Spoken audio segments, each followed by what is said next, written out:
ہم تو اس کو پہلے اتنا نہیں جانتے تھے. جو باتیں ابھی سامنے آ رہی کہ اس کا کاروبار کیا تھا, اس کا یہ بھی کہا جاتا ہے کہ اس کا لڑکیوں کا کاروبار تھا, وہ دبئی لڑکیاں بھیجا کرتا تھا.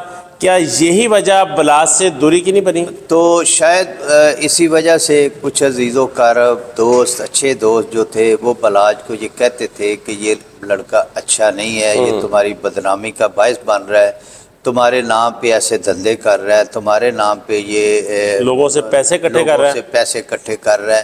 تو شاید بلاج نے اسی وجہ سے اس کو نظر انداز کرنا شروع کر دیا, اور اس نے اپنی دوسری جگہ بنانی شروع کر دی. جی بالکل ایسا ہی ہوا کہ جب اس نے دیکھا کہ بلاج مجھے نظر انداز کر رہا ہے تو اس نے دوسری طرف رابطے کر کے وہاں پہ ملاقاتیں شروع کر لی. یہ ایک دن میں سب کچھ نہیں ہوتا. بات سامنے آئی کہ 1 ماہ, مگر میرا اپنا خیال ہے یہ 1 ماہ سے بھی پہلے کا ملتا جلتا ہوگا. یہ اتنی جلدی اتنا بڑا جو پلان ہوتا ہے وہ نہیں بنتا کہ جو کسی کے نام پہ بدنامی کر کے اس کے نام پہ پیسے کماتا ہے, جو اس کے نام پہ ایسے گھنونے دھندے کرتا ہے. جب اس کو اس بات کا پتہ چلتا ہے کہ یہ بندہ اوائڈ کر رہا ہے, یہ مجھے نظر انداز کر رہا ہے, تو اس نے اپنا ایک نیا پلان شروع کیا. اور ان دونوں گھروں کو لڑانے کے لیے اس نے پھر یہ پلان بنایا کہ میں کوئی نہ کوئی چیز جا کے تیفی بٹ کو بتاؤں تاکہ وہ میرے اوپر مطمئن ہو کہ ہاں اور یہ اس کی جگہ وہاں بن سکے. وہ اس بات میں وہ کامیاب ہوا. اور جس طرح دوست آپس میں بیٹھ کے اسی طرح اشتعال وہ بلاج کو بھی دلاتا ہوگا کہ وہ تمہارے باپ کے قاتل ہیں, تمہارے دادا کے قاتل ہیں, تو بندہ اپنا بھرم رکھنے کے لیے بھی کہہ سکتا ہے کہ وہ ٹھیک ہے ہم بھی بدلہ لیں گے. تو میں سمجھتا ہوں کہ وہ جس طرح آپس میں دوست بیٹھ کے گپ شپ کرتے ہیں تو وہ بلاج کو ایسی باتیں اس کی کرنا, اشتعال دوانا, اور وہ رسماً اپنا ایسے الفاظ بھی منہ سے بندہ نکالتا ہے اپنا بھرم رکھنے کے لیے کہ میں بھی بدلہ لوں گا, میں نہیں چھوڑوں گا. تو وہ اپنے مشن میں کامیاب ہو گیا حسن شاہ, اور وہ باتیں اس کی جو اس نے رسماً بیٹھ کے آپس میں کی وہ ریکارڈ کرتا ہے اور جا کے تیفی بٹ کو سنا دیتا ہے اور اپنا وہ اعتماد بنا لیتا ہے.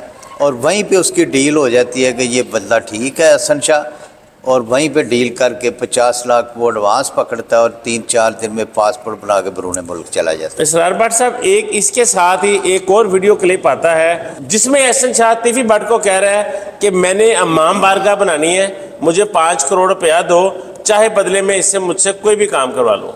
کیا ایسے پیسوں سے امام بارگاہ بنانا اور اس کو چلانا کیا وہ قبولیت ہے؟ مگر جو بندہ لڑکیوں کا دھندا کر سکتا ہے وہ امام بارگاہ کے نام پہ پیسے مانگ سکتا ہے. وہ اس کا ضمیر مردہ ہے, وہ ضمیر فروش ہے, وہ کچھ بھی کر سکتا ہے.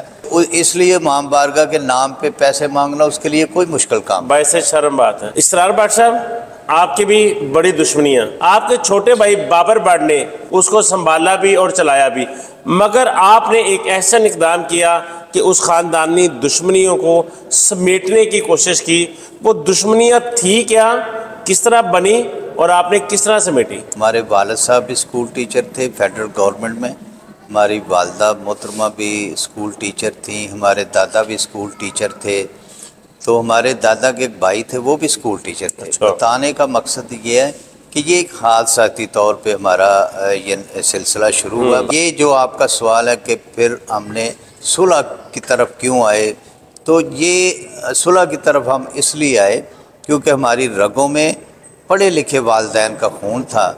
تو ہم یہ سمجھتے تھے کہ اپنے جو آنے والی نسلیں ہیں, ہمارے بچے جو جوان ہو رہے ہیں, اگر ہم یہی چیز ان کو آگے ٹرانسفر کریں گے, کنورٹ کریں گے, تو یہ بھی قلم کی بجائے یہ بندوق اٹھائیں گے. تو ہماری یہ سوچ تھی, ہم نے وہ سوچ کر اپنے آنے والی نسلوں کو بچا لیا. الحمدللہ سارے بچے آج اپنی اپنی تعلیم حاصل کر رہے ہیں.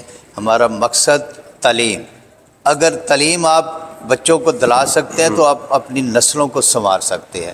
اگر آپ بچوں کو قلم کی بجائے بندوق پکڑائیں گے تو آپ کی نسلیں تباہ ہوں گی. تو ہم نے یہ سوچ کر اب آنے والی اپنی نسلوں کو اس تباہی سے بچایا. تو یہی میں سب کو کہوں گا, پیغام دوں گا کہ جتنے میرے لاہور شہر میں, پنجاب میں, پاکستان میں جتنے بڑے یہ گروپ جن کی دشمنیاں چل رہی ہیں, میں ان سے بھی کہوں گا کہ خدارا آپ اپنی انا کا مسئلہ ختم کر دیں اور اپنے آنے والی نسلوں کو بچائیں۔